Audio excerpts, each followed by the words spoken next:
And I was like, if God has ever put something in front of me and said that this is for you, this is it. Hi, hello, it's Chidi, and welcome back to another episode of Chit Chat with Chidi. Because we're going to talk about 2021 and 2020. We're going to recap everything, especially 2020, because I was gone for most of it. But yeah, let's get into it. Let's go.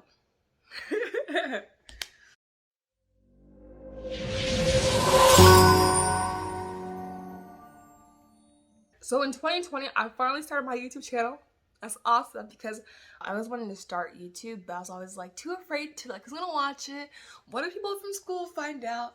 And all this stuff, like what if I'm not good at it? What if my channel doesn't blow up? And you know what? I finally did it. I'm not gonna lie, YouTube actually was a lot harder than I thought it was gonna be. In the sense that when I first started, I had no idea about video editing. I didn't know how to clip a video. I didn't know how to use iMovie. I didn't know how to apply music. I was lost. I was legit lost.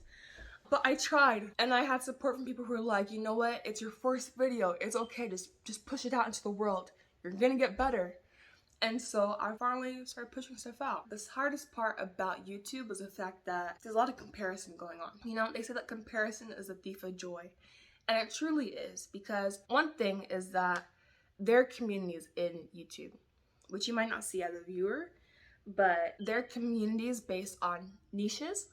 And so for me, my thing was mainly like weight loss and whatnot. So this community of people who trying to lose weight brought me in. And a lot of these people had started around like the same time that I had. I was like, that's great, like we're newbies together, you know? But I started to notice like their videos are like getting a lot of views and like mine weren't. And I was like, but we started at the same time.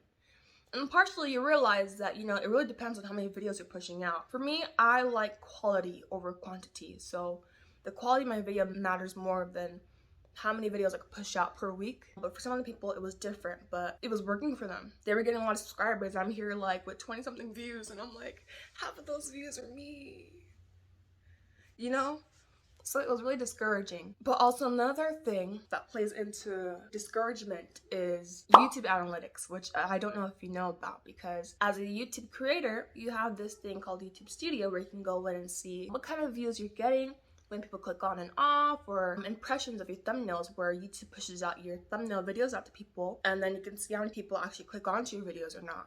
And I know that I was a beginner, but my numbers were really low, and I was just like, wow. Like, it sucks because you go and you put like your heart and your soul into these videos, and people like won't even watch half of it. But it's like, you know, you gotta keep going. So if you're gonna start a YouTube channel, the best thing I can say is don't compare yourself. Just keep doing you and keep going. But to add on to that, because I was really discouraged, I started to post less. But also one of the reasons why I started to post less was because of one of the situations that I was in when I was in LA. I didn't have the opportunity to create videos, even though I was coming up with ideas. For example, I have a little like notebook that I keep all my video ideas, and I'm constantly writing stuff in here. I have some drawings. Notes about how to do things on YouTube, or just like scripts that I've wrote for past videos that I've actually already uploaded. Like I didn't stop the creativity with all that's there. I never produced anything or pushed stuff out. Next, I actually got braces. I don't know if you know. But I got braces. Huh? Just kidding. No, that's awesome because I've always wanted them, especially like when I was in elementary school, because you know, like all those kids had them and it's like, I want it too. I want to be fashionable. I want to be in the crowd kind of thing. That happened especially in middle school when everyone was like trying to like glow up, but everyone had braces first. But you're like, when you get out of those, you're gonna be so pretty. You're gonna be so pretty. Oh my gosh, when you get out of those, you're gonna be so cute. Remember me? Yeah, but now that I'm an adult, I can afford it on my own, so it's nice. It's nice. When things like that happen in life, just go at your own pace. It's okay. Next, we're gonna jump into 2021 or 2020.2.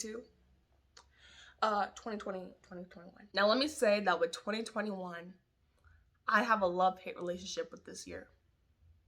Honestly, because 2021 was both one of the worst and the best years of my life. But let's dive into that. I'm not gonna go into detail. However, I do have some quotes that I want to tell you that symbolize what my year was like. Got my little booklet. So first of all, a person who values you would ever put themselves in a position to lose you. Now, I don't know where you are in life. If you feel like you're not being valued, get out. Go. Leave. My second quote is, anything that costs you your peace is too expensive. I feel like that one speaks for itself. Yeah. I'm gonna leave that one out there. Lastly, this is a quote that I've been trying to live by since I found it. May your choices reflect your hopes, not your fears. Now that's a powerful one. Let me tell you why. You know what my channel's about. It's about like weight loss and lifestyle and like going on a journey of your own, really. Personally, it has always been that I have always allowed myself to not do the things that I want, to not pursue the things that I want because of my size or my weight. And that's terrible. But honestly, 2021, even though I was at my biggest weight of 299 pounds, crazy, right? 299 pounds, crazy. Not gonna repeat it. Not gonna repeat it. I did things that I've never done before in my entire life. And I did things that I was much too afraid to do even when I was like 70 pounds lighter. It's crazy. First of all, let's talk about Lizzo. Does anyone know Lizzo? I feel like everyone knows Lizzo. She's a freaking pop star, dude. She's a freaking pop star. Get you out of my hell. Fresh photos with the mom lady. New man on the Minnesota. Anyways, TikTok. Lizzo was posting auditions for dancers and for models. She was looking for big girls, you know? And when I saw that video, I was like, I'm not gonna do it. Immediately, I was like, I'm not gonna do it. Like, sure, I'm a big girl, but she's probably not looking for me because there are big girls who have nicer bodies, who don't have back rolls, who don't have like cellulite and whatnot. Like, they're bigger, beautiful girls. And I had that in my head, especially because I saw other videos of girls posting TikTok, like their auditions, of them dancing like beautifully and like so confident and in love with themselves. And I was like, how could I ever measure up to that? You know, it sucked. But I was like, this opportunity was meant for me because Lizzo was looking for realness, for big, beautiful girls, and I am one of them. And I was so like scared to do it, but I finally mustered up the courage to go ahead and learn some choreography, to record myself of why I belong in Lizzo's world, because that was one of the prompts they have to answer, and I did it. And the most important part of it was that I had fun.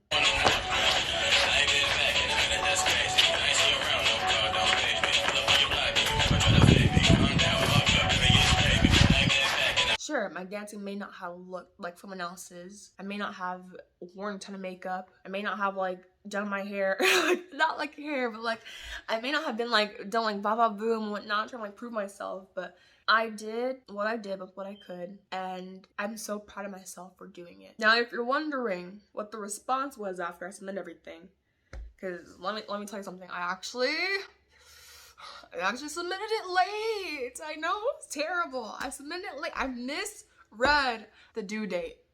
But I was like, I'm still gonna turn it in because I did the work. And who knows, they might accept it. And so I waited. And I waited. And I waited for months because they said that it's gonna like, you're gonna know about like in like the fall and whatnot for the TV show. And I waited and I was like, girl,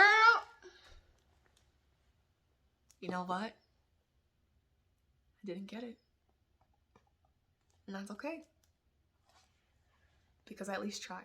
Next audition that I had was for a TV show called Empire Waste. I figured this out through TikTok again, through Justin Baldoni. He posted a TikTok video about it, saying that we're looking for people. And I saw this video like at night where the sun was already down. You know, people should be asleep by now, already in their houses. And I was like, oh shit. And I was like, you know, I'm not sure if I can memorize this in time. I got the script.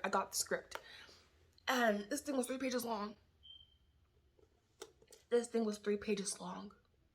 And I was like, I gotta start somewhere. But one thing I'm grateful for is that they said in the requirements that you don't have to have it fully memorized. You can read off of it, but try to have as much as it memorized as you can. But I'm like, how am I gonna memorize 3 pages in 2 hours? Fully memorized. Honestly, I think I had about like 60% memorized by that time. And so I went to record. And I did it. It took like 3 tries, But I was like, you know, if I had more time, I could really do better. I could really like have this fully memorized and whatnot, but it's due by 11:59. And now I was like, we're running out of time. And you're supposed to talk about yourself and like, why are you different kind of thing? And honestly, the best thing I could say was that, you know, I never fit in, which is true. It's true. I never really fit in anywhere, even in high school and whatnot, because, you know, I was sort of like an outcast. You know, I go more into that in the actual video, but I really love the role that I was doing because they specifically said that they were looking for bigger girls. Like, they were looking for people with confidence, like Lizzo, I talked about earlier, and women who were seen as larger weren't typically like, you know, the standard large, but like actually like heavier. And you're supposed to feel like this age range of like 18 and 21. And I was like, if God has ever put something in front of me and said that this is for you, this is it. And so I recorded myself with what I had, with the resources that I had, with the room that I had, because it was nighttime. I couldn't go anywhere. I tried. I didn't have an actual headshot. I didn't have a full, like, completely done resume, like, let's follow them because I don't have, like, a ton of experience, you know? But I recorded my audition and I sent it in. And to me, the best thing about that wasn't even if I got it or not, but it was the fact that I did it.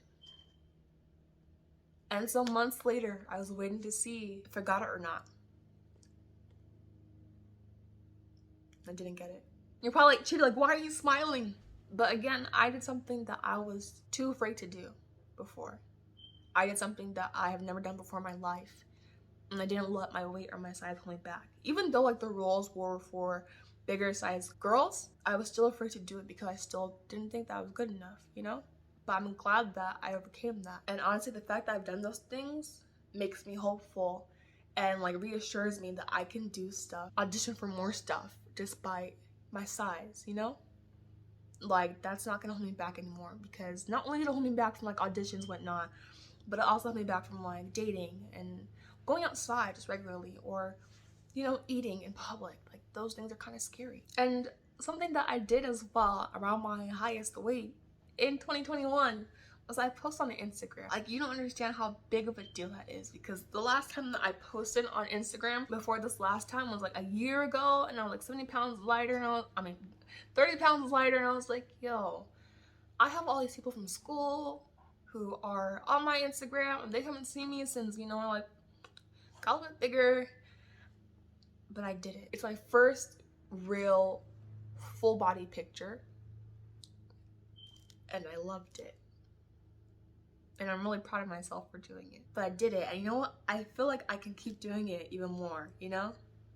Like, I want to like go out and take more pictures, cause it's fun, you know? It's sad that I robbed myself of these things all these years, you know? Just because of like my appearance, and it's really sad. And then the last two things is I got singing lessons. Although I don't have clips of that, that's okay, cause I'm saving your ears. I'm saving your ears. No, I got singing lessons, and I loved it because I've always wanted to improve my voice. I always wanted to be a better singer, and I loved it. And then I also did kickboxing. I got kickboxing lessons, and I did that for a couple of months, and I was going like 6 days a week, and it was absolutely one of the best things I've ever done in my life. I wish I had videos for you, but there's just something about punching a bag.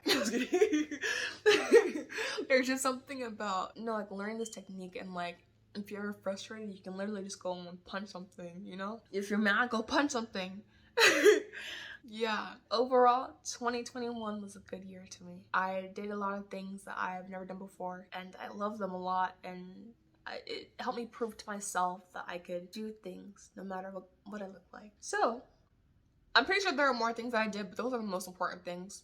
If you take anything away from this video about me talking about myself, it's not about what I did or did not do. It's about what you can learn from me, in the sense that I allowed so many things, so many insecurities stop me from living my best life until I started to do all the things I wanted to do despite what I look like. So if you ever feel insecure, or if you feel like you're not good enough, or you have self-doubt, those are lies. Don't listen to them, because there are qualities that you have about yourself that you may be insecure about, but someone else sees those things as beautiful. You are unique, and you're awesome, and you not showing the world that is you robbing them of such magnificence. So yeah, learn from my mistakes, learn from my doings, and, you know, live your best life.